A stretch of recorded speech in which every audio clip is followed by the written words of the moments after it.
Welcome along to the Green and White podcast brought to you by Argyle Life as we discuss another league fixture on Saturday lunchtime at Home Park. And you can probably tell how this one went if you were out of the house yesterday. It's another league fixture. It's another game at Home Park. Means it's another defeat, this time at the hands of high-flying Bradford City, thanks to an Antoni Sarcevic, if you can remember who he was, tucking away a second half penalty in front of a terrific support of 800 plus from Yorkshire on a Saturday lunchtime, which has to be commended. Fantastic effort from them. Graham, Sam and Adam are the only ones brave enough and frankly interested enough to join us for tonight's show. We've spoken in the past in depth about all the issues. We're just recycling old podcasts, basically. So we're going to stick to a plan tonight. Stick with us. Sam is going to give us a run through very soon. As always, like, comment, subscribe, all the good stuff. You can see all the links below Adam, where you can pick us up on all your relevant podcasts. Get your questions in to us as well. We'll get to them around about 45 minutes into tonight's show once we have previewed the trip to Wycombe Wanderers on Tuesday night. And that is exactly what we need, is yet another game. Sam Down, Plymouth Argyle 0, Bradford City 1 on Sky Sports yesterday in front of a smaller than usual Home Park crowd. Been a while since we touched the 14s for an attendance. What did you make of the game? It was first I want to say it was very remarkable seeing just how many seats were empty at the start of the game. I wondered if a lot of people were doing the seemingly aborted join on the 10th minute protest, but did it a week early by mistake. But no, it genuinely was just that empty. You kind of alluded to it, Joe, in your opening gambit. It's a little bit hard to actually say stuff that's actually fresh and original, because I feel like we are just repeating the same stuff week after week, and I don't know what more we can do about that, because we can't, make up stuff to talk about that doesn't exist. But at the same time, it's becoming a little bit repetitive, isn't it? That we are just saying the same stuff again and again. I do think once again, which madly seems to be the case genuinely almost every week, given the bottom of the league, once again, we were the better side in the opening 10-15. It's genuinely quite funny how many times I keep saying that, despite the fact we aren't winning games. Once again, we were the better side in the first 10-15. Oseni had a good chance, angled chance, 1v1, but angled 1v1. So not an easy chance, but not a mega difficult chance either. It's very much one of those where I think a sharper finisher would have found the net. First half, that notwithstanding, obviously Bradford had one very good chance as well. Sarcevic 1v1 after a big mistake from Rawls, let him in. I think Mitchell did enough to off-put him a bit, so credit to Mitchell for that. I think overall it was quite an even Stevens first half. I think we had some moments. Bradford had some moments. Maybe we edged it slightly of the two, but not by a great deal. Both sides had a few half chances. Both sides had some good passages of play, but I think the two teams only had one, what I'd call clear chance each. Oseni for Argyle, Sarcevic for Bradford. And it went in 0-0 at half-time, like it has done in so many other games at Home Park. 0-0 at half-time seems to be a bit of a common scoreline. We then came out for the second half. Not a great start in the second half. And Pleggy, oh dear, welcome back. I think there's a bit of something to be said for how good players in bad teams often fall to the standard of that team. I think we saw Matthias Ross came in, former Galatasaray player of good pedigree. First 3 or 4 games, he looked like the business, and since then he's been pretty terrible. I think with Pleggy, the Pleggy who was so brilliant of the second half of last season. Don't get me wrong, I'm not going to say he was like a walking disaster zone yesterday, but big mistake, obviously led to the penalty, completely misjudged the run, player in behind him, and then found him a bit of a soft penalty maybe, but I think it's a penalty. I think he's knocked off balance, and the correct decision was made by the referee. Sarcevic sends hands the wrong way, and it's 1-0. For once, we kind of responded okay to going down. We batted on the door a little bit. Probably the better. Again, a lot of sort of little half chances, nothing clear cut. Probably the best one being the Patterson kind of snapshot from the edge of the box that whistled a few yards wide of the post. That was probably as close as we came to equalising.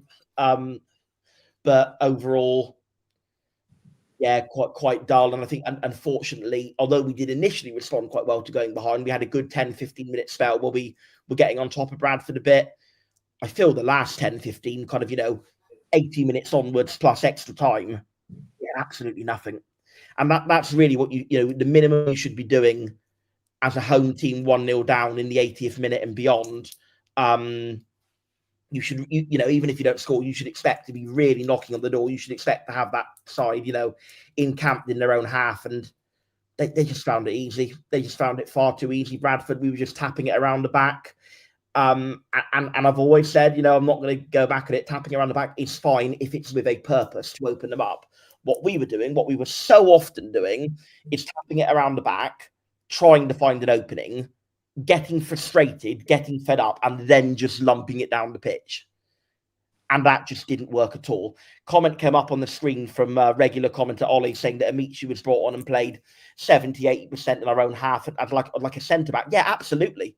It was weird because we kind of Hayes Ross up front for the last sort of 5 or 10 minutes, just because, he's a relatively big man to get on the end of the long balls. But obviously then, because we almost then had Amici and Law McCabe kind of playing in rotation as like an American football style quarterback, where they would just sit deep, almost fill in the centre back position, and just sort of put a medium to long length pass down the field, which I think was, again, not an optimal strategy. It was pretty much a strategy of desperation, that you had a centre back in the striker role. You had a number 10 in the centre back role in Amici, and then when Amici did push forward, we put Law McCabe into the centre back role, who's also very much not a centre back either. It's total desperation, isn't it? And it's just at the point whereby you can just absolutely tell that Tom Cleverley has absolutely zero faith in his own systems and his own procedures. It's not like he thinks, this is the formation. There's a couple of rough edges, but we're gonna work through it and find a way through it. He's just stumbled upon this 4-4-2. It's got a couple of away wins, one of which I think we very much deserved at Leyton Orient in a bit of a glorified friendly. I'm honest. It was kind of their B team and our our kind of mix of A team and B team with them. It was pretty much more of a B team. It got a win that we admittedly did deserve against poor opponents at Leyton Orient, and it got a win against Port Vale, also against poor opponents, that we were probably quite lucky to get. And I think the thing is, because it's got a couple of away wins, he's kind of stumbled on this and thought, right, this is now the formation. And I know it seems like I'm being a bit critical, moaning at Cleverley for keeping with the same formation when previously I was moaning at him for changing formation. I'm aware of that I'm seeming a bit hypocritical saying that. But I don't think that he's sticking with a formation because he genuinely has a clear idea and a clear tactical kind of protocol on how he wants that formation to play out. I think it's literally just, it's got a couple of wins, therefore it must be better, therefore just stick with it. And, well, maybe it's got a couple of away wins, but at home, it's got us 2 defeats in a row to 0. 0-3 to Northampton, 0-1 to Bradford. Not good at all. And the saddest bit about it is, based on the comments at the fan forum, which I'm sure we'll come on to, and based on the statement lately put out, I don't think for a single minute he was walking off that pitch in any way fearful of losing his job. That's a man who's pretty much confident that he knows he's got until January, almost no matter what. We'll clarify that. I was going to say, absolutely right that Tom Cleverley did not walk off the pitch yesterday. Yeah. He was on. Yes, very, very true, Adam. He was in the directive. Sorry, walk out of the ground. Let me reword that, but that is a very fair point and one that I was remiss to miss. So, fair enough. Anyway, that's my summary. Kyle, we've got a super chat from Richard. You are right. I did completely forget to give you a shout out. I'm very sorry. Thank you for the other super chat. You are hugely appreciated. I will remember for the Wycombe vlog. Trust me on that. I will. Don't worry. I can hold my hands up. But thank you again. You're giving us a lot of money, and we really appreciate you for it. We'll raise a Jaeger bomb to you at the Christmas night out. The issue I've got with it is, given some of Aaron's tweeting on the Argyle Live Twitter account yesterday afternoon, it feel like he's spending all of Richard's money already. Port Vale with a league goal from Ben Waine yesterday afternoon. Gents, or Adam first, then I'll come to you, Graham, about the second half, if you can. Adam, I think I'm going to quantify this by suggesting that maybe it's the fact that our standards of what we've come to expect have fallen to such a low. But yesterday's first half, in isolation for a 45-minute period, was better, wasn't it? Like, this is a team, we're going up against a team who are second in the division, and we edged the half against them. And had we gone in 1-0, they probably wouldn't have said it was against the run of play.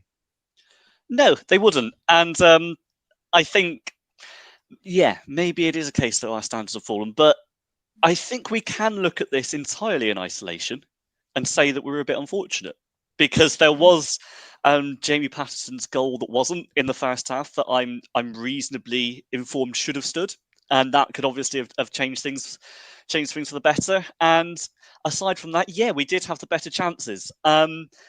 Possibly a few things to clarify in that is that, yes, Bradford are doing well. They're having a very strong season. Hats off to them. They've also came into this game having won fewer away league games this season than we have.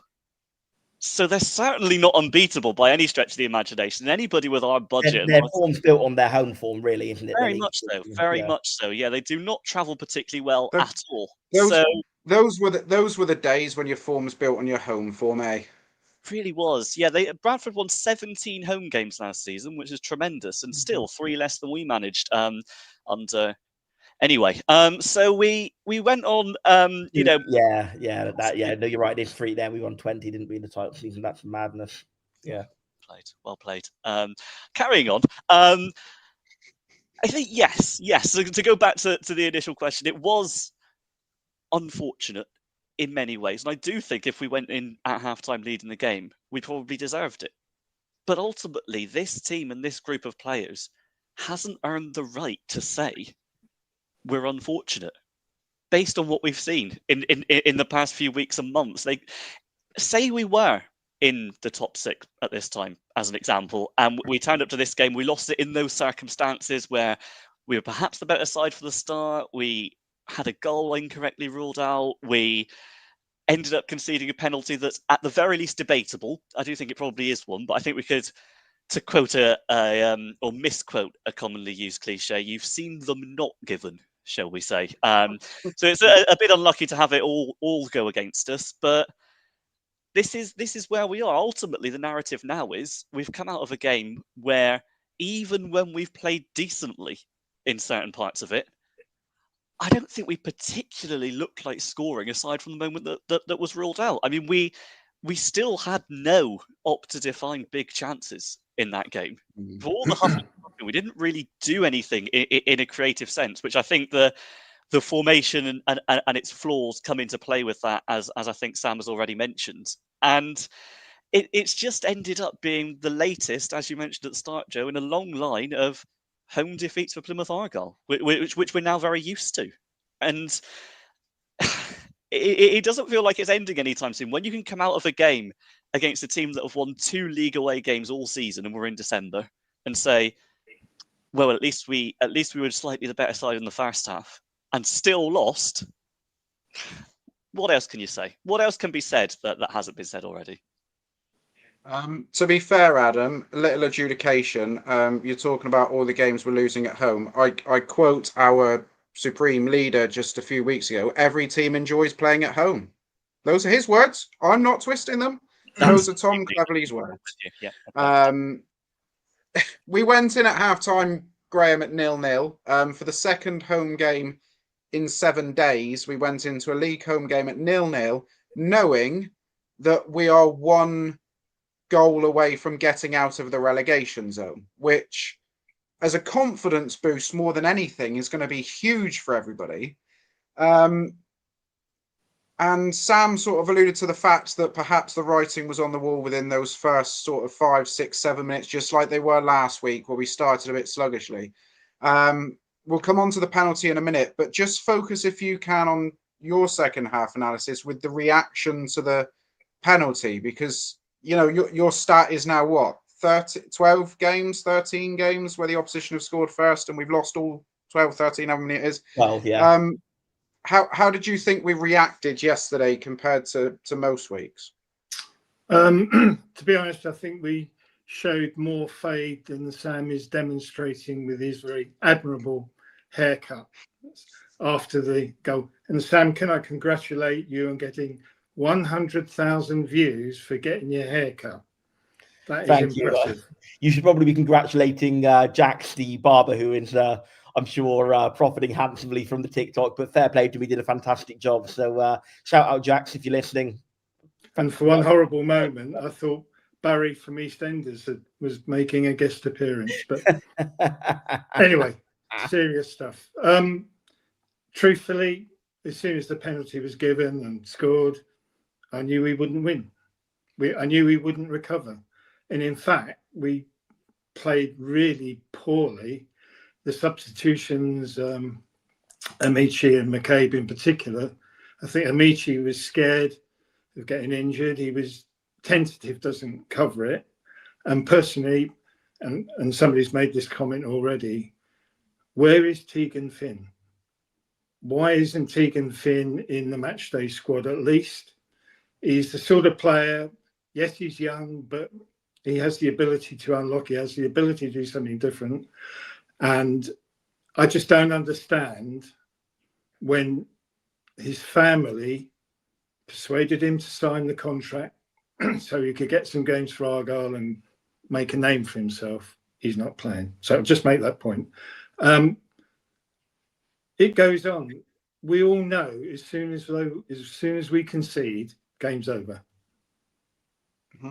And I mean, I was hopeful. I have to. You didn't mention him, Sam, but Joe Rawls, I thought, had a pretty decent game. Yes, he made some errors of passing, but he was the sort of central midfielder that we've been looking for. Nous experience, good distribution. But why on earth wasn't he playing with Brendan Wirradu? We saw what Wirradu did at Oldham, you know, and we saw what Wirradu did pre-season, and he's not playing. I don't get it. I don't get it. And, you know, so we lost ground in midfield. And, I mean, let's be honest, Bradford, for second on the table, all they were height and physicality and move the ball quickly forward, which is what all League One teams do. And we'll come on to recruitment, but our recruitment at the start of the season, we're the second smallest team in the league and the youngest team.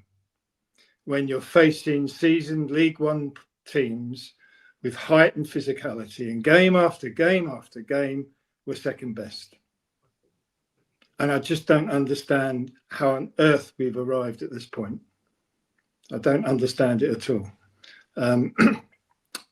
Somebody else mentioned about Connor Hazard, and we don't mention him. Well, I'm going to mention him because I thought he was really poor. His kicking. Hold that thought, Graham. Hold that thought. I'll come to him when we go on to the individual players. Apologies for jumping. Yeah, I'll let you go first. I've just got one contractual thing I need to do. Because Richard seems very keen to pay for Aaron's drinks every Saturday, it seems, at the moment.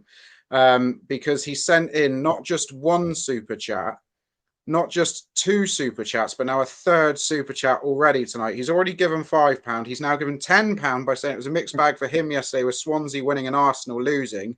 I mean, I'm going to be brutally honest with you, Richard. Thanks for the £5, but I am not going to shed a tear that Arsenal's bottling has started already.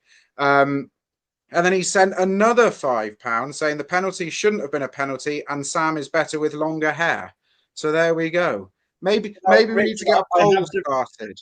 I have to politely, I think, disagree on both, but I do appreciate your thoughts, and contrary views are always welcomed here on the Green and White podcast. So thank you again for that. Yeah, they're welcome, particularly at £5 a pop. Let's quickly discuss the penalty then we'll do individual players. The three of you, basically, simple question. Any objections? No. He extended No. his arm out, and if he hadn't extended his arm, it wouldn't have looked like to the ref. It was a push.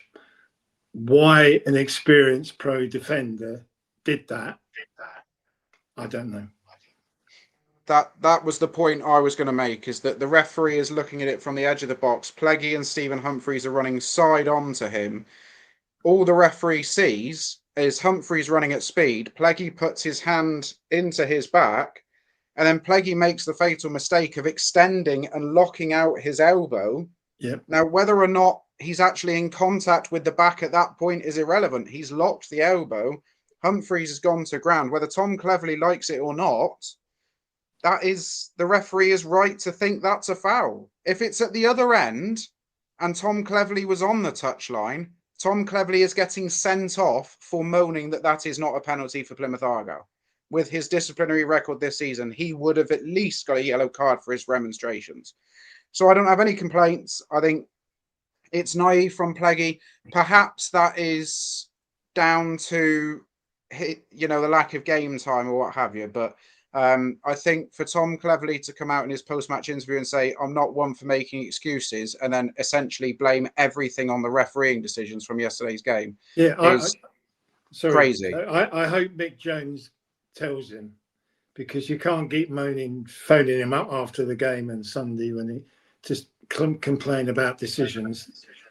I mean, that penalty would be given most times. And the offside, it's VAR probably would have spent 4 or 5 minutes trying to work out whether a toenail was in front or not, but because the players crossed, and technically when Boateng actually kicked the ball, Dale was leaning forward, so his feet were probably onside, but his body might have been offside.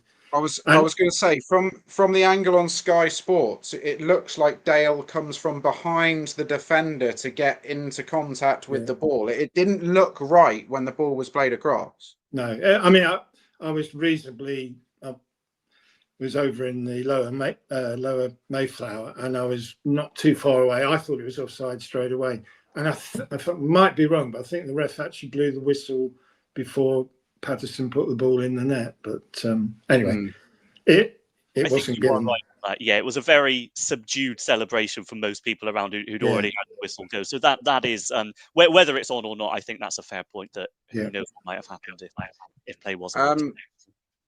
Stevie Vaughan has kindly pointed out that Stephen Humphreys was actually the man who relegated Argyle to League Two all those years ago when he scored the goal for Southend against that much changed Sunderland team at the end of that League One season. That will give us shudders down the spine. So Stephen Humphreys, hold a grudge against Sunderland for that, still to this day, for that rotated team they played at Southend.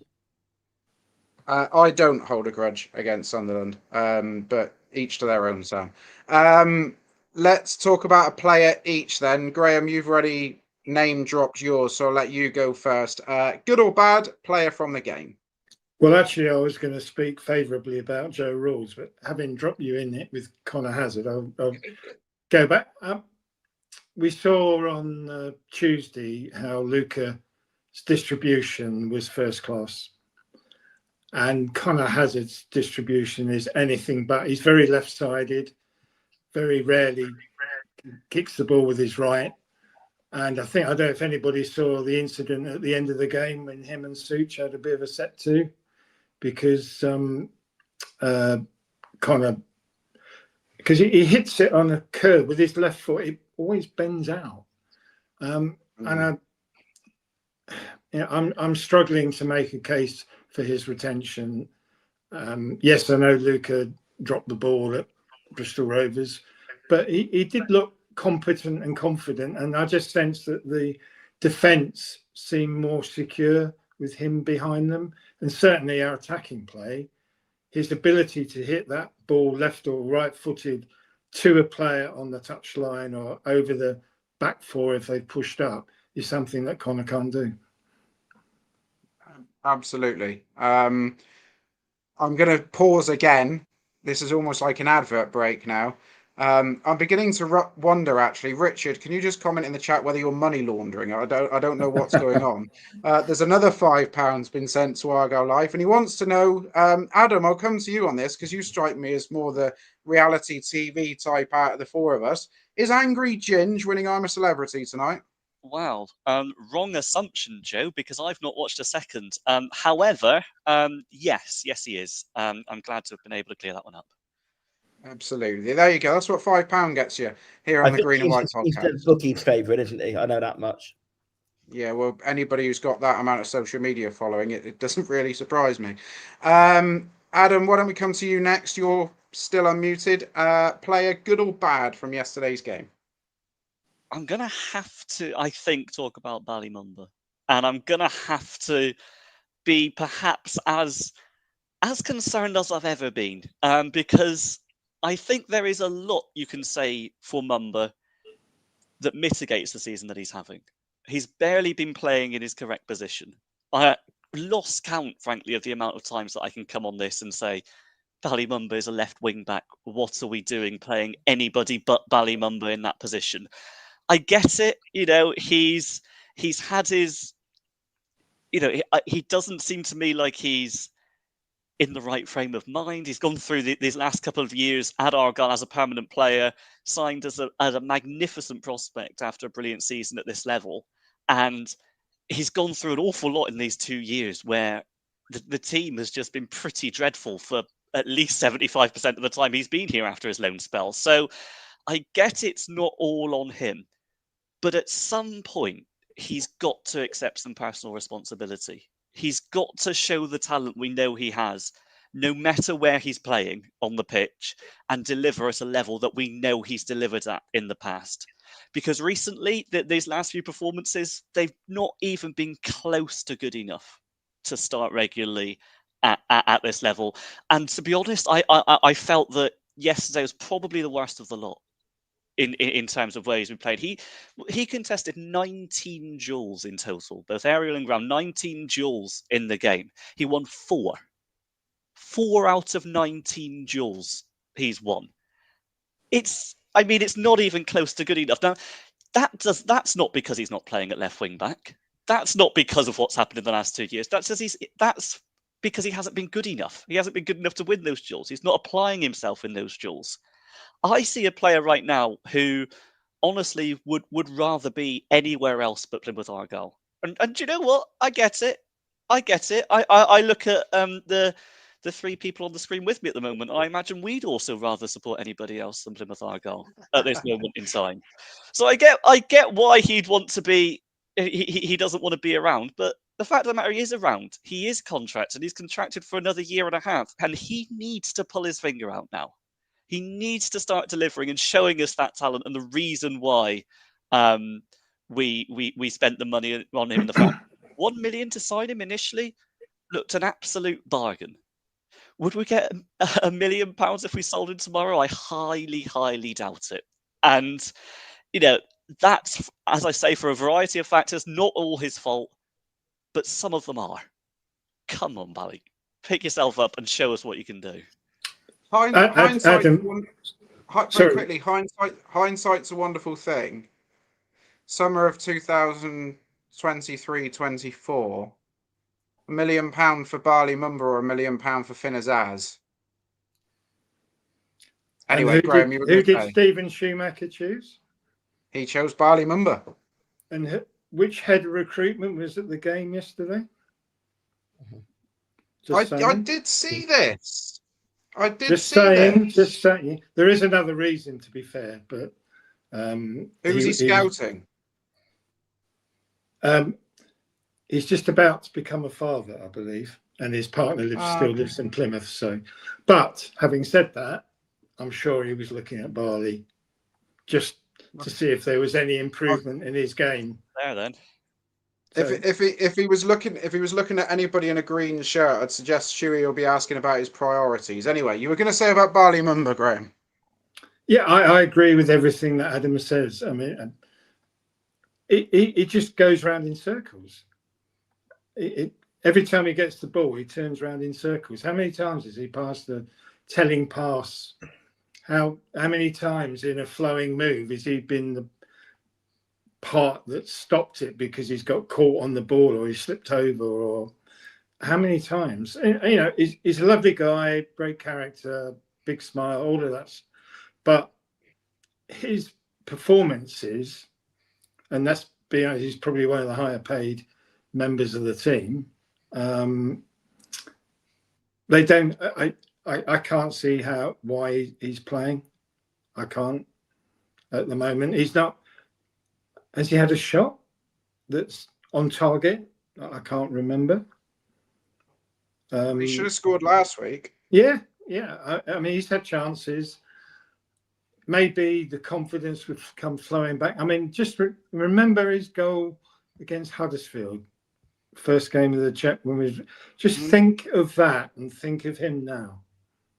But what somebody put in the comments earlier, Graham. What does it say to somebody like Joe Hatch, who was recalled from his loan? Tom Cleverley's told everybody in the media we're going to use him, and we're playing a 2 up front system. We only have one fit senior striker on the books at the moment in Owen Aseni. Therefore, a logical person thinks, right, well, we'll have the next young striker to play up front, give him a bit of game time. He's nothing to lose. And Joe Hatch doesn't even make the matchday squad, and we're playing a left wing back as a striker. I mean, one of my criticisms of Tom Cleverley would be how he has handled our youngsters. I mean, I've mentioned Finn. I know he came on a sub at Orient, but Joe Hatch came out, and I mean, he was hung out to dry up at Huddersfield. Seb Campbell's got ability. I mean, he's turning 17 fairly soon, I think, and so he can sign a professional contract. But if we're going to invest in the academy, the way we're treating our young players at the moment has to be questioned. And to be honest, with Derek Adams as head of football, my recollection of the way he didn't always bring young players through. He always relied on tried and trusted, which is what we might need now, I accept. But I am worried about how our youngsters are being treated. Richard's back. £10 this time. He's playing darts on Boxing Day and wants to know what we all think of his darts nickname, Richard the one and only Worley, and the music is going to be I Am the One and Only by Chesney Hawkes. This one I can bring in some expertise on, presumably, and I don't want to assume, as the only person off this panel who has seen Chesney Hawkes perform live. If anybody wants to one-up me. And I should clarify, not by choice. He was a half-time guest for Wales 0, England 3 in the 2022 World Cup. So I got a lovely rendition of I Am the One and Only on that evening. And Richard, if your darts walk-on is half as good as that evening was, I think you're in for a very good time. Yeah, and in other news, Aaron's now in a new tax bracket after that donation. I was going to say, HMRC will be watching our future podcasts with significant intent moving forward. Richard, your generosity is greatly appreciated. If not something that we're not used to it, so that's why we probably sound a little bit surprised. But thank you very much, Sam. You're the only one left player to talk about. Who's left that you want to call out? I'm going to go against my usual reputation a little bit and go against doing this podcast the way it's gone so far, just to lighten the mood slightly. And I'm actually going to go for a positive player, a player who I think certainly in the first half had a good half in some quite flowing moves between the lines. And that's Owen Aseni. I think he had a good first half. He got himself into a good position for the chance. Maybe could have done a little better with the finish. But by and large, I think he was the only attacking player. I can't disagree with what any of Graham and Adam have both said about Barley. I'm afraid to say, it isn't just being out of position. That certainly doesn't help. But it is just a player who whether it's, you know, due to lacking confidence or whether it's due to not wanting to be here or some mixture of the two, just does not just looks an absolute shadow of a whisker of his former self, which is very, very sad. You know what, though? I still think there's a not unreasonable chance that if he does go to somewhere else, he does what Azaz and Whittaker have done, and he'll get his mojo back, he'll get his smile back in his face, he'll get his, you know, shoulders up again, and he'll start playing very well and scoring goals. Certainly if he's played as a left wing back, but maybe even in other positions as well. I think that could absolutely happen. I think clearly now it's one of those with departure. You know, maybe in years to come we can look back at him a bit more positively, but right now it's an unhappy marriage. It's best for all parties if we part ways, even if that does involve making a loss. But the reason I re-emphasise what Graham and Adam are saying on Mumba is to look at how actually quite good Antoni was by contrast. I think he pressed very well. I think he was running like lightning to intercept off the ball and to press the Bradford defenders down. I think he was involved in the kind of occasional flowing moves we did see in the first half and even early on in the second half. Look, I mean, I'm not saying he was great by any means. He still didn't score. He still didn't create a great chance. But I think he was the best of the bunch. He was the best of a very bad set of players. But do I think he's a League One quality striker right at this moment in time? Not really, but I think there's enough there to work on that. You know, Welsh there's probably a lot of players who I just get rid of or put on the transfer list. I don't think he's really one of them. I think there's enough there that I kind of think there is a player buried away in there somewhere. I do think that. He kind of reminds me at times of a little bit like when Hardy first came to Argyle. Because with Antoni, look, he's all energy and dribbling, right? He's not a great passer. He's not a great finisher. I know he has got a few goals, but he's not a great finisher. He's not a great passer. He's not a great crosser of the ball, and he's not particularly strong. He is just all dribbling and energy and pace. But that's all Hardy was when he first came to us. And Hardy came in a league below. And it wouldn't surprise me if we did splash the cash in January, which I know is quite a big if we kind of loan Hardy out like Blackpool loaned him to Argyle. If we loan Hardy out, if we loan Antoni out to a League Two club in a similar way to Blackpool loaning Hardy to Argyle, I think he could go to League Two, and with his pace and with his close control of the ball, he could just absolutely burn defenders up. And if God forbid the worst happens and we go down to League Two, I think he's a player who could be of great utility to us in League Two next season. I know that sort of said now what a state we're in, that my being positive about a player is he's got no end product and he could be good in League Two. And that apparently qualifies as a positive contribution, but that is about as positive as I can really get. But I am somewhat excited by the player he could be one day, even if I don't think he's quite good enough yet. So my qualified positive comment goes to Owen Antoni.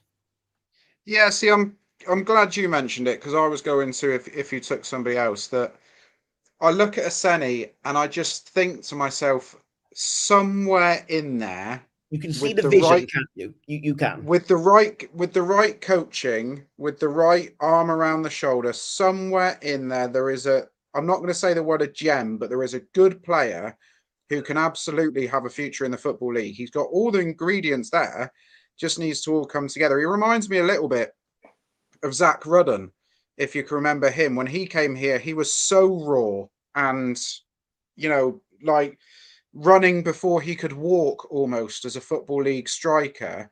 And it was almost like if you could harness all of his energy and put it into the technical ability that he had, he could have gone on to have a very good career. Now, obviously, he went back to Scotland and it didn't really work out. And I hope that Antoni's career goes down a different route. But I just think he's just that little bit too rough around the edges. And right now, we don't really need a player who's rough around the edges. We need somebody who's oven ready to go. We had one, but he decided to elbow a defender a week ago. And we have to wait now for a couple of weeks until we can see him. So that's that. 1,000 of you are watching. We've just about reached the end of the Bradford talk. Very quickly, one last thing. As I said at the start, fair play to those 800 or so Bantams who made that long trip down. You crazy people in what was horrible weather on Friday and Saturday morning. You know, I'm not happy you went home with the 3 points, but Bradford are a properly supported club, aren't they, at this sort of level? So fair play to them for that. Well done for Argyle in seeing the error of their ways. God knows why they didn't do it a week ago for the visit of Northampton, in finally remembering the life of Johnny Newman, with a minute's applause and a picture of Johnny on the big screen and wearing black armbands. Credit to Ian Newell on Passotti for raising that matter as well. So well done to Argyle for that. Unless anybody else got anything else to talk about the Bradford game yesterday, I think we should probably move it on because there was a big talking point on Monday night.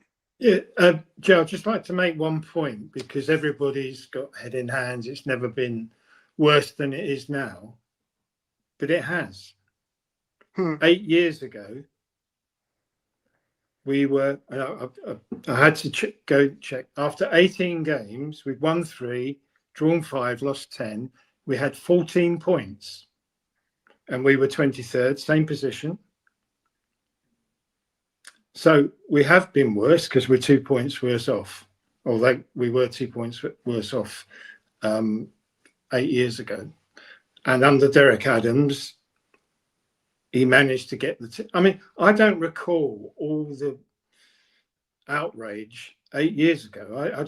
I tried to look it up and see if there were fans calling for his head and all the rest of it.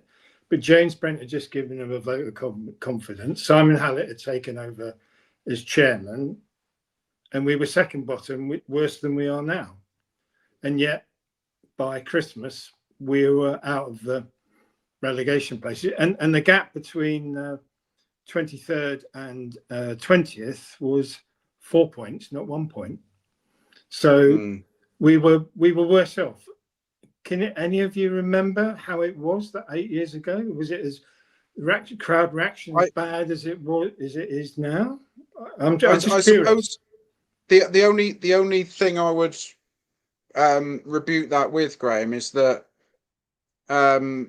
you think of the build up to that season. Adams had obviously got us to a player final and got us to a promotion, so he had credit in the bank. Whereas in this time around, we've come off 2 years of losing what is it? It's like in the last 2 years, it's like nearly 70 league defeats or something ridiculous now, and that number's rising every week. And ironically, Simon was saying a couple of years ago that we'd won more games than anybody else. And now we've lost more games than anybody else. I mean, that shows how far we've fallen. But I'm just making a general point that everyone says, we're going to get relegated with 28 games to go, we're 1 point adrift. We can turn it around. It's how we turn it around is the issue. And we're just going to go game by game. If I'm honest, and there's small margins of improvement, I admit. But sometimes the luck is going to change and we're going to get lucky. I mean, one thing Tom does say, he's unlucky with injuries, etc., etc. In that season, I referred to with Derek Adams, I think he had 7 players sent off in about 10 games. So it is possible to get out of the situation that we're in, and we have done it. And I'm trying to be positive and hopeful because Tom Cleverley's not going anywhere, certainly until the January window, if not beyond. I mean, he's lost 6 games out of 8. Is it three home games on the trot? And we've got 6 games before the January window, and they're not easy games, are they? Even the home games are not. So, I mean, God forbid, if the run continues, how many defeats are we going to have? And it comes to the point when is enough. And the board have made it clear, and Derek Adams particularly has made it clear it's not now. But game by game, if it continues as we are, it will be. And then what? If only we had access to the manager who was managing us that season to find out how on earth he got us out. Oh, wait, no, we do. Let's talk about Monday night then, because Derek Adams was one of the stars of the show. In the fans forum. Now, this is an event that usually me and Graham are staples at. We decided to sit this one out, as clearly so did half the audience with the amount of empty seats that were eventually there. despite it selling out within about 10 minutes of the date being announced. Sam Down was in attendance, however, and did manage to eventually, after much persuasion by Simon Hallett to Charlie Price, get his question read. I'll stop short of saying whether he got his question answered or not, because that's still very firmly up for debate. Gents, it certainly wasn't easy viewing. It certainly wasn't enjoyable viewing for a Plymouth Argyle fan. Anybody who did enjoy watching that should probably take themselves off to Glenbourne, because it certainly wasn't something that was enjoyable. Richard's back. I won on Boxing Day. I would give some money to charity, or if I lost, I would do 50 push-ups. There you go. Well done, Richard.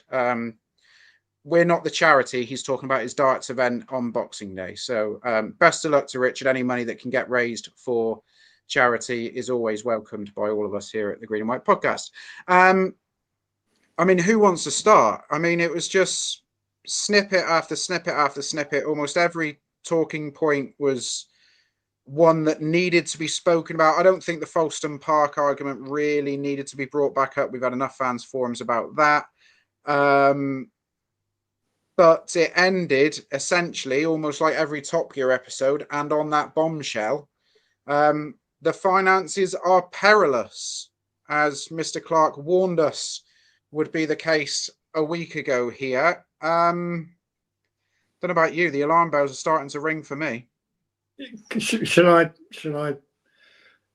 say, I mean, essentially Simon alluded to exactly what's happened, that revenue's been overestimated and costs have been underestimated. And so we're very much heading for a very significant deficit at the end of this season, irrespective of if we get relegated or not. I was going to say, are we talking of a goal difference deficit or a financial one? Both, probably. So, and the person largely responsible for that, if you read between the lines, is no longer at the club. But the reassuring thing, if there is any reassurance, Simon yet again is going to cover the losses. This time he expressed it in terms of loans rather than added equity. So there's no danger of us going out of business or anything like that. I was surprised that Paul used the word perilous, because that really was an intake of breath moment for a number of people. And perilous to me means we're imminently in danger of something happening. And I genuinely don't think that's the case. I think it was probably the wrong word to use. But he will have some very difficult decisions to make when he's in post in January. I mean, I was just looking, the championship number of employees is 490. And when we were last in League One, it was 371. So that possibly tells its own story. We're operating as a championship club expense-wise in League One, coupled with inflationary wages paid to players. And that can't be underestimated, and possibly paid to players who were injury prone and haven't played much this season. So, every way you look at it, and I keep coming back, the recruitment, and perhaps we can take the recruitment as a different argument, but the eye was taken off the ball. I mean, I will stand up to something. If you remember, in the May, June, July period, he had some very serious family issues to deal with. So he had to deal with that. He had to deal with Music leaving. He had all sorts of things to deal with. So I think we should all feel for him. But he's in America. He's the non-executive chairman. He trusts the executive to make the right decisions.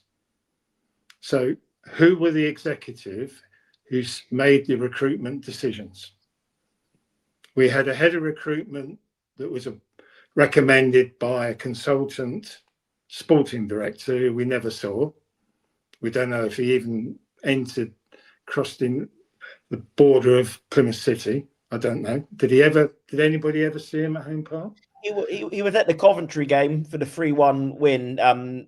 Stuart Webber was, I know that much. that he under Muslic at the tail end of last season. I don't know if that was the only game he was at or not, but yeah. And Tom Randall, head of recruitment, wasn't based in the UK. David Fox, who we thought was heading recruitment, oversaw him, but wasn't. What a mess! What a mess of a club turning over £30 million in its last championship year to end up with a recruitment process that they ended up with. And don't forget, not recruiting anybody for 6 weeks. And I actually asked David Fox at the Senior Greens, I said, are you sure, League One is very physical. It's all about height and physicality.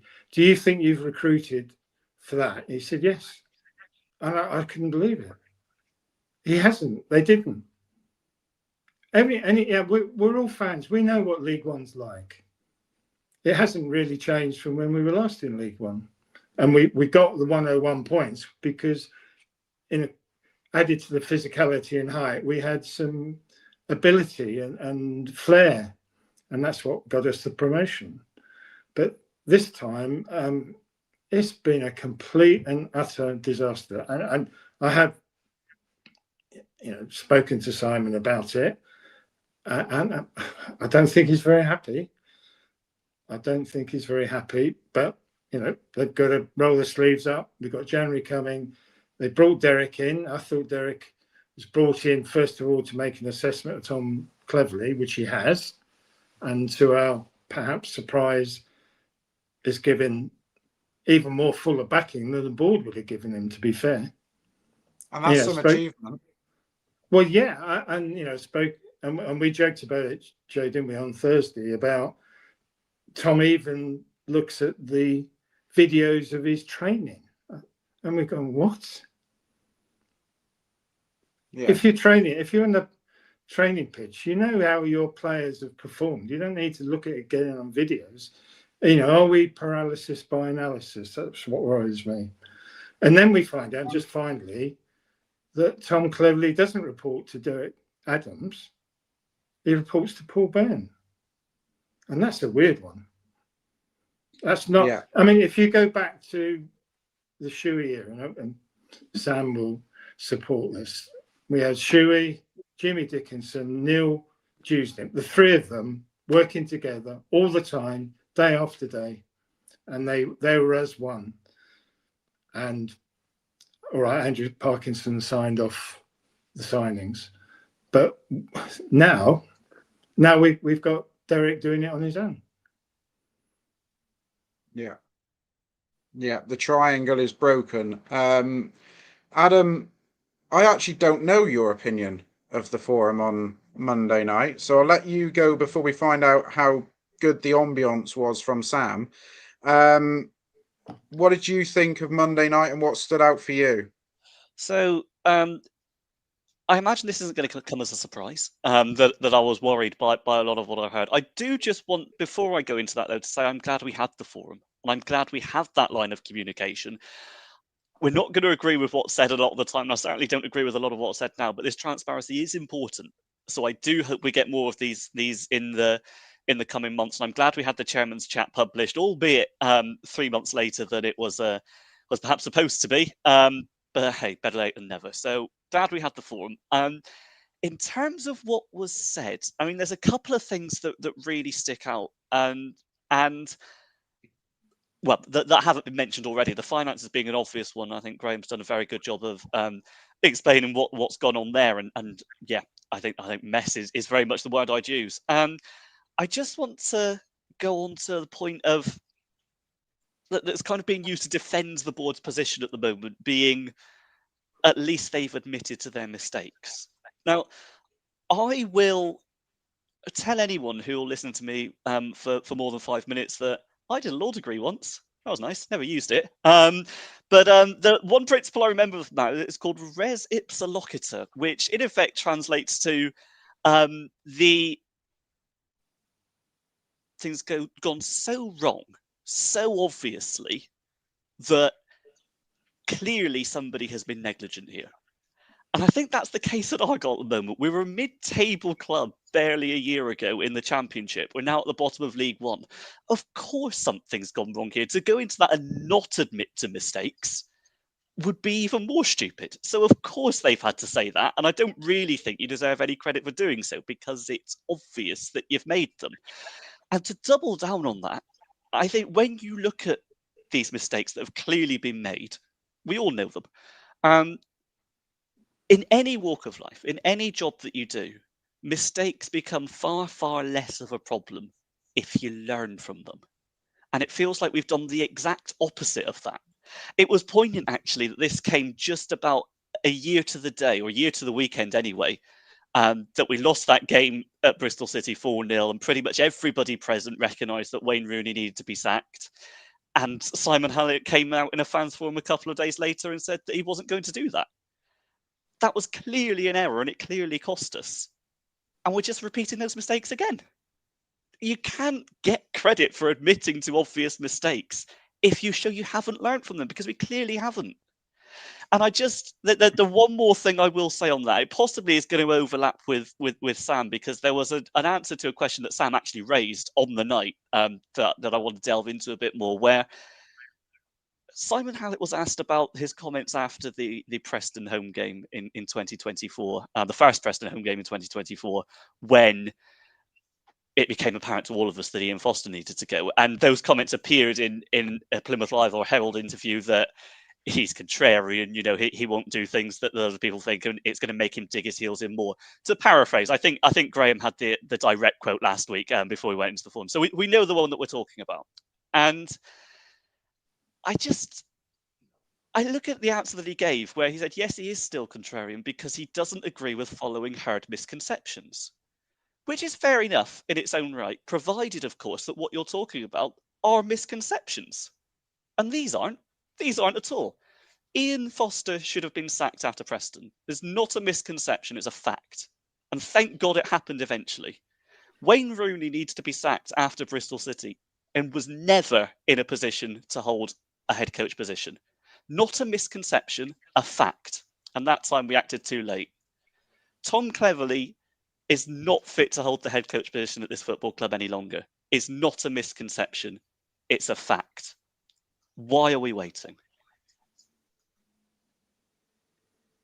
I think we're waiting because Derek Adams has assessed the situation and given him his full support, which gives the board nowhere to go. You can't sack Tom Cleverley when their director of football gives him his full support. Harrowing, isn't it? I mean, that's the reality. That's where we are. Yeah. There's a lot, shall we say, about director of football Derek Adams that I'm sure will be said in the future. In the end, it could mean that Derek Adams is just as complicit in anything that happens between now and the end of time with that support. But look, let's see how it goes. Joe, just imagine if the board decide, as Adam is suggesting, the time is for Tom Cleverley to go. Where does that leave Derek Adams, who's so fulsomely supported him?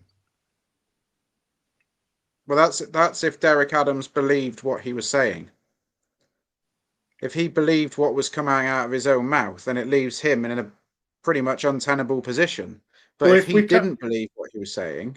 If we can't believe what Derek Adams is saying when he's just come into the club, where the hell are we going?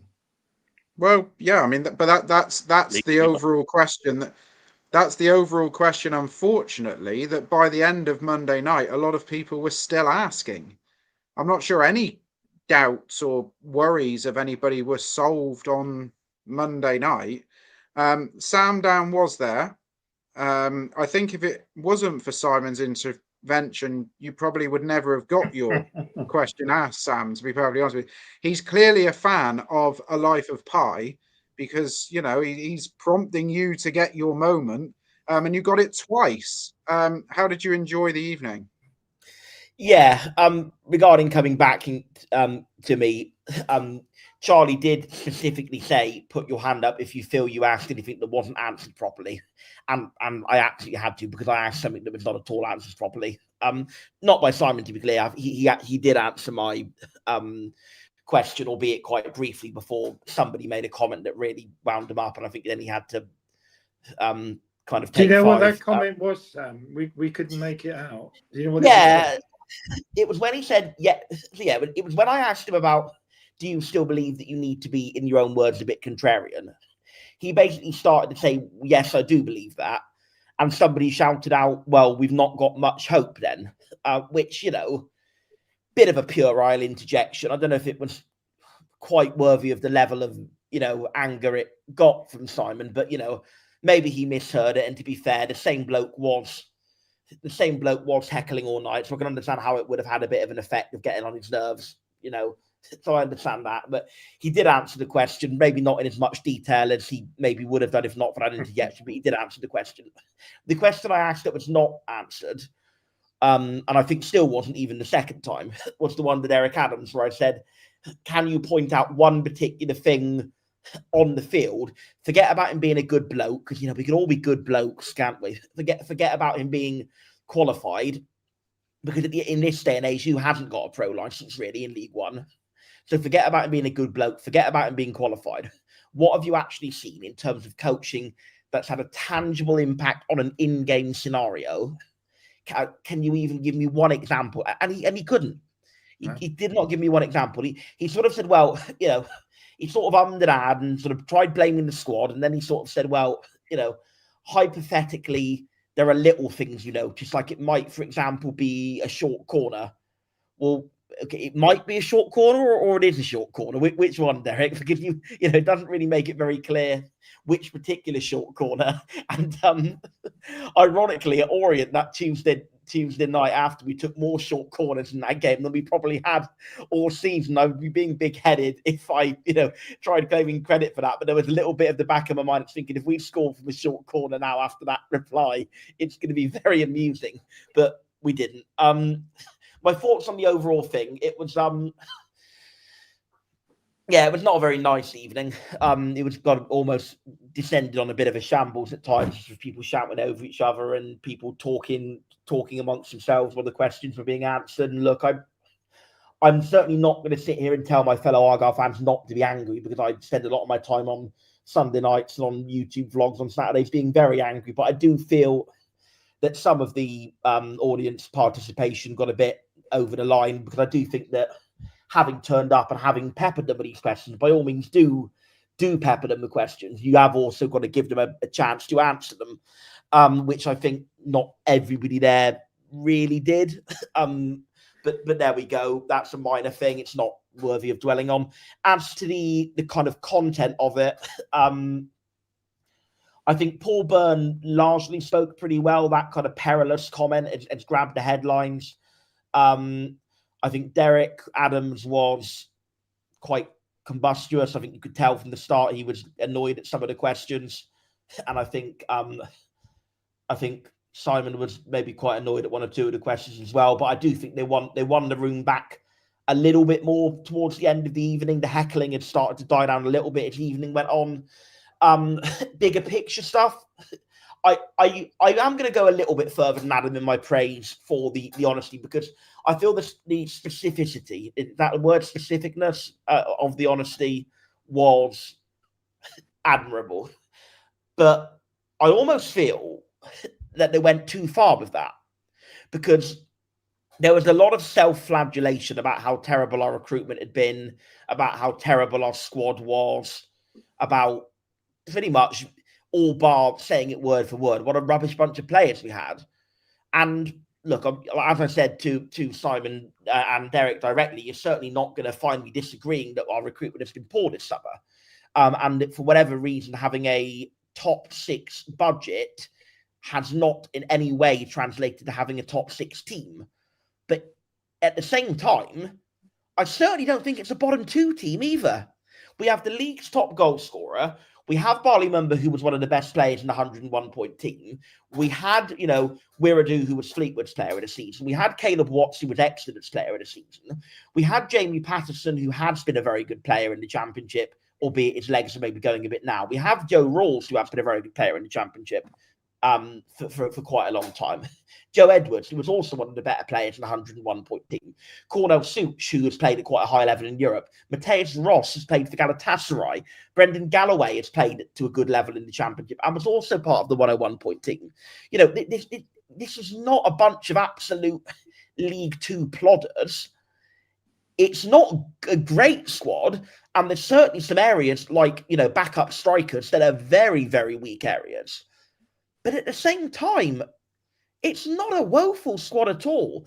It's not a 23rd in the league squad. It's maybe like a, you know, if it was like a 14th or 15th place squad, then I would maybe say, you know what, you can blame the recruitment. They've wasted the budget, but the head coach is doing okay because he's got the squad about, you know, about where it should be, about 14th, 15th. But the fact that we're 22nd, 23rd, 24th in the league, I'm sorry, that to me, they're going too much on the recruitment and not enough on the bad coaching. And it's all very well admitting your mistakes. And I will give a little bit more credit than Adam. I think they were quite specific in where they said they made mistakes, in the sense that they underused data and they're now going to use data a lot more again. And I did appreciate that specific detail. But they've gone too far the other way. That they're now saying, you know what, the recruitment was so terrible, it's almost like no head coach could be doing better, or could not be doing much better. That was kind of the implication of what they were saying. And I completely reject that. And whilst I appreciate the honesty, and whilst I appreciate the, you know, holding your hands up to mistakes and the transparency and all the rest of it, that doesn't mean I have to like what they're saying. And I don't like what they're saying. I don't like what they're saying one bit when they're saying that this head coach is going to get... They pretty much, as good as said, they didn't quite say it in these words, but the pretty much the implication I took from it, the strong implication, was that even if we lose every single game between now and the January the 1st, he's going to stay in a job. And that, to me, is more negligent than anything. If that is the case, and maybe I'm wrong, maybe we'll go to Wycombe Tuesday night and we'll lose 3-0 and he will be fired on the Wednesday or the Thursday. Maybe that will happen. But if I'm wrong on that, and if we do go on to lose every game, or, you know, maybe we get a point or two here or there, but lose most of the games up to January and he's still in the job, that would be more negligent than anything they've done so far. I absolutely strongly believe that.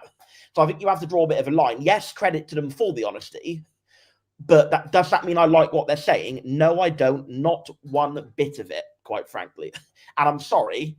This, to me, they've now hung their hat on this. This is on them. They've gone and steadfastly said this. If they stick with Tom Cleverley and we get relegated to League Two, they are going to have to live or die on that decision. And if this continues to go as badly as it's going, and Tom Cleverley does not lose his job and it continues on in this malaise we're in, I would expect every single person involved in that decision-making process to consider their own position as well. That's Simon Hallett, Paul Byrne, and Derek Adams, and whichever other board of directors. I would strongly believe that, because this is being asleep at the wheel. It's not even being asleep at the wheel. It's eyes wide open, walking into disaster and not doing anything to avert it. So I was very unhappy with the effusive, ardent, and I think ardent is the right word. It wasn't even just like a, you know, of course they're never going to literally come out and like say directly, you know, he's got 2 games to save his job, but they didn't have to go all in on defending him as much as they did. And that, to me, is a real area of concern. Joe, can I just pick up on something? Because it comes back to the recruitment and Tom Cleverley's role in it. Because it seems, I mean, if you remember after the January forum earlier in the year, the board were accused of not having any football ability advising them after Neil Dewsnip departed. So they did try and recruit a sporting director, but he turned them down. So they went for a consultant, which we know, Stuart Webber. And he recommended head of football operations as a role, which was appointed David Fox. He retained his position as consultant sporting director. And I just don't know how much Tom Cleverley played a role in the recruitment in the summer. I mean, we're old school. All 4 of us are old school. Manager knows what players he wants. Perhaps the only player I think Tom Cleverley pinpointed was his choice was McCabe from Middlesbrough, because he played 1 game against them for Watford and had a good game. I think it was his debut, in fact. So we almost by default ended up with the European model of head coach coaching the players he's given. And that really does put an added responsibility on his ability to coach players. And I'm old school. What's wrong with being a manager and having an influence in picking the players you want to play for your team? I think we've moved away from that, and I think we're paying the price. I think there are absolute advantages to the European model in that it ensures continuity between head coaches. It means that you, in theory, don't have a head coach who just comes in and rips everything up and changes the style, although that is what we have had anyway. We've went from, Schumacher to Foster to Rooney to Muslich to Cleverley, all of whom came with a big change in style. So I'm not quite as old school as Graham in that, and I am in favour. I'm just old, Sam. That's all. No, well, fair enough. I am in favour. What do you mean fair enough? Bloody hell. I'm not against the European model if it's done well, is the long and short of what I'm trying to say. This is an example where it's clearly been done absolutely terribly. We've changed, sporting directors nearly as many times as we've bloody changed head coaches, which sort of goes against the point of having that continuity in the first place. And I think, again, I'm sorry to say, people are going to chuckle in the comments, where we found it best was absolutely with Schumacher and Dewsnip, because you still had a director of football, so you still had somebody who was, of that executive level making football decisions around signings, but the head coach also had a strong say. And if the head coach felt strongly enough, he could still veto any individual signing. Yep. And he was still part of the recruitment panel. What I don't agree with is the kind of old school English way of have a manager who just decides everything. Because I agree. It's a balance. I agree with you completely, Graham. It's about finding the balance. And I think we found the perfect balance under the, Dewsnip, Schumacher, before it all went wrong with Dewsnip and he sort of lost his way a little bit. I think with the Schumacher Dewsnip duo was the perfect balance. Then I think Dewsnip got a bit too much control. And then obviously now I think by default we were signing players before, as we were looking for a manager. So then the kind of Webber, Randall, Fox kind of axis of chaos, whatever you want to call them, we're pretty much signing players for Cleverley. But that's crazy if McCabe is the only player Cleverley's identified, because I think he chronically underplays McCabe. I think we always look better when he's on the pitch. That's not the same McCabe, which by any means, some kind of world-beating player for this level. He didn't on Saturday. Well, we were already 1-0 down when he came on. I think it was more down to the fact that we were kind of playing McCabe almost as a centre-back.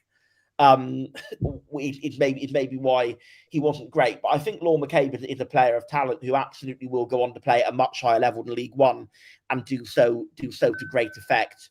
And I think all of the kind of times in which we have looked good this season, it's been with McCabe in the team. Again, I certainly don't think he's a world beater. I certainly don't think he's, he would walk in like a Cardiff team at the top of his league. But I certainly think he's a player who helps to cycle the play and control the play. And I think we should be playing him more than we do. So if he is the one player who Cleverley is pinpointed, then kind of makes me wonder why he's not been playing him as much. Let's wrap that up then, because we've still got questions, and we'll talk now very quickly about Tuesday night's trip to Adams Park, a ground that brings back such fine memories for Plymouth Argyle fans, including as recently as a month ago, when we don't remember what happened, because none of us, other than Sam and maybe Adam, I can't remember, actually saw the game because of the FA's ridiculous block on how much of an FA Cup game you can actually see. We don't even get a full match replay of FA Cup games. It's pathetic. The world's gone woke. Wycombe away on Tuesday night. Michael Duff, who was available in the summer. I'm not going to go. I'm not. You are. This is a bloke who's got a tremendous strike rate in League One. Now, it was mentioned on Monday night, funny enough, by Paul Byrne, that it's not a guarantee that when you change your manager that your fortunes will improve. Wycombe sacked Michael Dodds. They replaced him with Michael Duff, and they're now 11th in League One. They were below us when they sacked Michael Dodds, I believe. There we go. Just because it doesn't work for Blackpool. doesn't mean that it won't work. Michael Duff's Wycombe Wanderers lie in wait. Sam's obviously going to go because it's what Sam does. The rest of us sane people will sit there and watch it on Sky Sports Plus. Doesn't have to be a long, detailed chat with this, gents. What do we think? I know what I expect. Well, Joe, the interesting thing is their last game, of course, yesterday. Yes, you're only as good as your last game. Which you carefully avoided mentioning. A 4-0 thrashing, that's the only word for it, by a financially strapped Exeter City. But the interesting thing is, and I checked the teams, you think, oh, he's played under strength side, but he didn't. No. 7 or 8 of the team that beat us in the FA Cup played in the 4-0 thrashing by Exeter City. So is that a glimmer of hope? Is he? So they're going to be smarting, and they're going to have to prove that was a one-off thing, yeah. Graham, aren't they? He did say they're going to come out of the blocks, so we all know what that means. So concede in 5 minutes and game over. But but the only one thing in our away performance is we've had 2 blocks of 4, the traditional 4-4 or 4-5-1 or 4-4-1-1. And we have looked a little bit more robust away from home. The problem is we haven't got Talai to score the goals at the other end. But if we could get a bit of luck,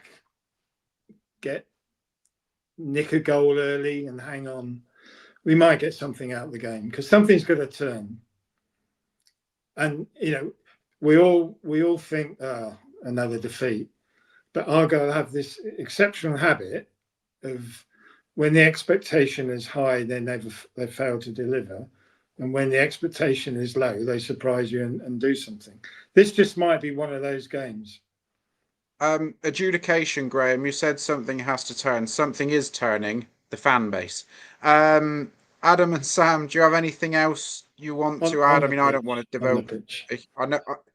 I know I don't normally devote a huge amount of time to Virtu Trophy previews, but I don't really want to devote a huge amount of time to this one, to be honest with you, because I kind of feel like we all know what's coming, given that it's 999 minutes, as somebody said earlier on, since somebody other than Laurent Talai last scored for Plymouth Argyle.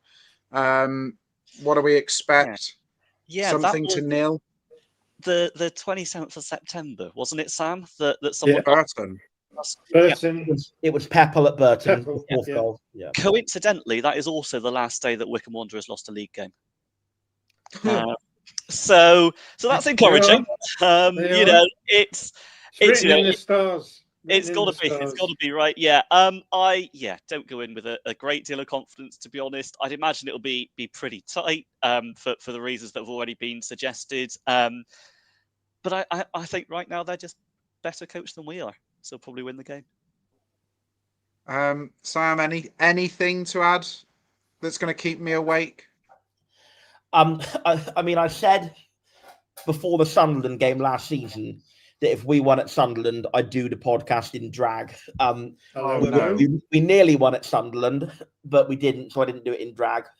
I said if we won at Pompey, I'd do the podcast in the nude. We did win at Pompey, and I kind of cheated by wearing a dressing gown to avoid us being demonetized by YouTube. It's all right. Richard would have kept us going. Yeah, true. Can anyone think of a suitable forfeit that for me to do if we win at Wycombe? Because I'm like bold. What was that? You'll go bald. I couldn't do that to Jax the barber after the brilliant job he's done. I've got to keep it like this for at least a week or two. You'll have a Donald Trump fake tan. Why not? Why not? That's the level of confident I am that we're absolutely not going to go and win at Wycombe. I think I've got it, Sam. You come off TikTok and YouTube straight away. I couldn't possibly. No, well, that's a challenge. But I don't have my own channel. Well, I do have my own TikTok, but I only use it to view other TikToks. I don't post off it, so that wouldn't actually be much of a loss. There you go, Sam. Channels. Dye your hair green. Yeah, that's a good one. If we win at Wycombe, I will dye my hair green. Oh, Because do you know what? Never mind. He's agreed to it anyway. Okay, never mind. You carry on. That has been marked, and when we post the podcast tomorrow, that will be the clip. Last week it was Graham's passionate rant. This week's clip will be, I will dye my hair green. It's the kind of place we never win. It's going to be a cold, wet, blustery December night against a big physical team, with Argyle going there low on confidence. Again, you know, I'm kind of, you know, almost tempted, because the last 2 times I've said that, Sunderland we nearly won and Pompey we did win, but I'm going into it with that level of just utter confidence that there is not a chance we're going to win. And if we're wrong, and if I'm wrong and we do win, I will at some point be doing this podcast with green hair. I can't promise that I'll get it done in time for Wednesday night's show, because I've got a busy day Wednesday and we're going on an evening. But if we win at Wycombe, I will at some point in the, you know, nearish future dye my hair green and do a podcast with green hair, because when it's not happening, it's just not happening. They're a better team than us, they're on better form than us. The conditions are going to suit them more than us. It's never a place we do well. It's never a place we like going, with 1 or 2 exceptions. Yeah, didn't Mr. Schumacher steal a 1-0 win by going? He did. That was quite rare. He did. It was a rare event. That was a rare win at Wycombe. I am so certain we're not going to win at Wycombe. And I'd love to be wrong and to be on here with green hair at some point in the near future, but I don't think it's happening. What's the score going to be, Sam? 3-0 to Wycombe. Adam? For a repeat of the cup game and 2-0 Wycombe. Same 2-0. Unless we score first. Yeah, I mean, we're not going to score. So I'm going to go with 2-0. Well, 0-2 is what I'm going to go with. I just can't see us getting a win in this. I'll be brutally honest with you. Right, that's that. So I'm going to negate the comments a little bit. I do apologise. I'm going to go through now to the ones that we've starred for tonight's show. Matty reminds us, don't forget about a Wycombe penalty. Well, we do like giving away penalties. We've shipped quite a few of them this year, 2 in 1 game. Ben asks, is he mad for going to Wycombe away? Yes, you are, Ben. You are mad for going to Wycombe away. Don't have a burger. They're normally like hockey pucks. Adam, would you take Derek Adams as manager? Can be a yes or no answer. Yeah, couldn't be worse. Could be worse, yeah. Graham, would you terminate both loans? I mean, we've got 3, but we'll name the 2 that are mentioned. Personally think Dale has no end product, and McCabe we can do better than. Despite what Sam says about McCabe, I don't think he's the sort of physical height that we need in the middle of the midfield. I don't doubt his ability, but I think, I mean, Middlesbrough may prefer him to play somewhere else second half of the season anyway, which happens. So I would swap McCabe for tried and trusted, almost a more mobile Joe Rolls, if you like, who's a bit younger, who's a winner and a leader. I would say Joe Rolls showed some excellent leadership qualities, as you would expect. So I'd rather have another version of him rather than keep Law McCabe at the club. After his performance yesterday, if only we'd signed Max Power for the real thing rather than the TST tournament, Who's to say we might not actually be in this position? Sam, Scott McCarthy asks, do you think Mumba and Hazard will hand in transfer requests to leave in January? Presumably they're going to be 2 of the highest earners, and given that at least one of them is almost definitely out of contract in the summer, certainly makes business sense to sell one of them. I think there are a lot of rumours going around indicate that they both made it quite clear in the summer that they would like to leave the club. The issue is that, quite frankly, on their current form, it makes it less likely anybody's going to take them. Certainly Hazard, because not many clubs recruit goalkeepers in January. That's just quite a rare thing to happen. It's only really if somebody's doing very badly. And, well, if somebody's doing very, very badly, you're not going to go for someone else who's also doing pretty badly. Or if there's like an injury, like a long-term injury, and they're desperate. So not many clubs recruit keepers in January. That's going to be an issue there. So I think it's far more likely Hazard will go on a free at the end of the season. Mumba, I think, like it's almost like he's I think I said this on the previous one. He's gradually got a little bit worse and worse each season, partly due to the way he's played, but also his own failures. Title season, he was excellent. The first season up in the Championship, he wasn't amazing, but was decent and did well at times, being in an unnatural position. The Championship relegation season, he was mostly below par with some great games, and this season he's been pretty dreadful. So it's gradually got worse from his first season through to his fourth. All that said, he is still relatively young. He is still only, I think, 24, I believe. Recently turned 24. Yeah. So it's still quite young in football terms. And there is still a player in there, even though we haven't seen it for quite a while. Certainly if you play him in his best position, and even if you don't play with the left wing back, I still think he's potentially got enough there that with good coaching, that and he's still just about young enough that if you sign him in the next 12 or months or so, you could still develop him into a, winger or even a fullback. So I wouldn't shock me if there was interest in Mumba, despite how badly he's playing. I still think some people will sign him for the potential, even if not the player right now. Are we going to get anything like $1 million from him? No, I think he's maybe a player who people will think, maybe he's worth a 500k, 600k gamble, but not worth any more than that. And frankly, I think if we get that, we've just got to take it. Well, like I say, one day, if in 20 years' time, if he's invited back to do the halftime draw, we'll remember him as that great player he was for a certain period of time, and we'll applaud him. But right now, it's an unhappy marriage. He doesn't want to be here. I don't particularly want him to be here. The way he's playing at the minute. So yeah, I would think Mumba could well go in January. Hazard wouldn't shock me as well for similar reasons, but again, harder because fewer teams sign goalkeepers in January. So I think Hazard will probably see him go on a free at the end of the season. And again, similar sort of principle to Mumba, somebody will probably sign him just because we know he can be good when he's on form. We saw that last season, but this season again, he's been dreadful. And there is an argument, like Graham said, for bringing Luca Ashby-Hammond back in. I still don't think I would do it myself because although his distribution at Orient was better than Hazard's been, he's still nearly conceded goals from his own errors, nearly flapped one into his net again. The so-called double save, he parried it pretty much straight out to the player from long range. Yes, it was a great recovery save, but I'm not happy with either of the goalkeeping options, and I think we need to bring a keeper in January. Do we think Sam has sufficiently answered the yes or no question there? I think he has. I think he has done the yes or no question. Yeah, I did chuckle earlier about how he was going to talk about Owen Aseni and segued into a full character assassination of Barley Mumba's performances, which was quite funny.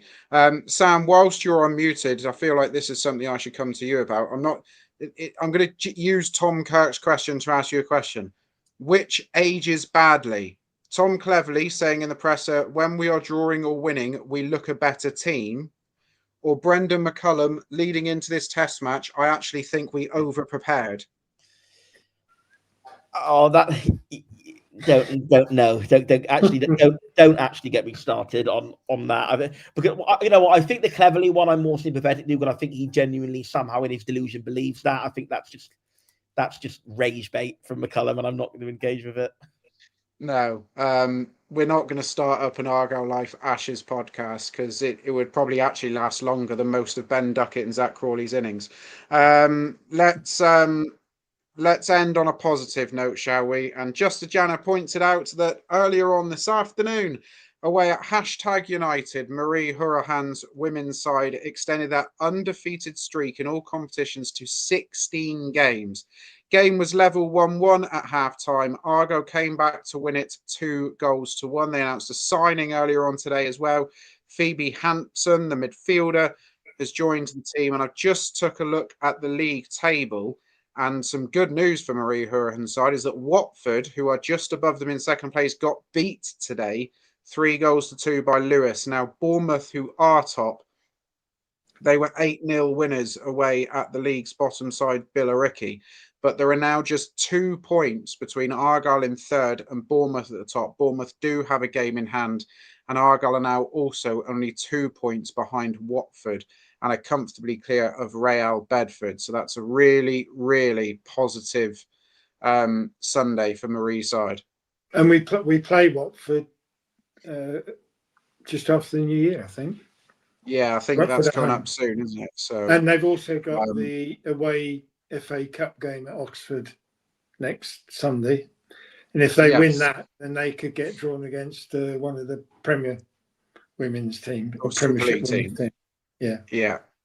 Which would be fantastic if we can get, as we say on the radio show, Graham, if they can get through to the next round of the Adobe Women's FA Cup and draw an Arsenal, a Chelsea, a Man City, somebody like that at Home Park, that would be liftoff for Argyle's women's team. Gentlemen, any AOBs? I hope not, because it's already 9:30. I haven't got anything. So on that note, we will bid you a good eve. Join us again on Wednesday night. Aaron will be joined by Sam, Adam and Graham again, I believe, for the trip to Wycombe Wanderers. Sam will have gone. We will be using Richard's very kind donations to buy the finest L'Oreal green hair dye. To go. We might even do a live stream of Sam having his hair dyed before Saturday. It's one for TikTok, Sam. You can start your own channel. You thought 100,000 was good. Yeah. Before the visit of Rotherham a week yesterday. I'll be back next Sunday for the run through post Rotherham. All that's left to do really is just keep your head up. I'm not going to say it's going to get any better, because the likelihood is in the short term we're going to have a lot more pain. But just keep smiling, because there's light at the end of the tunnel somewhere. Night all.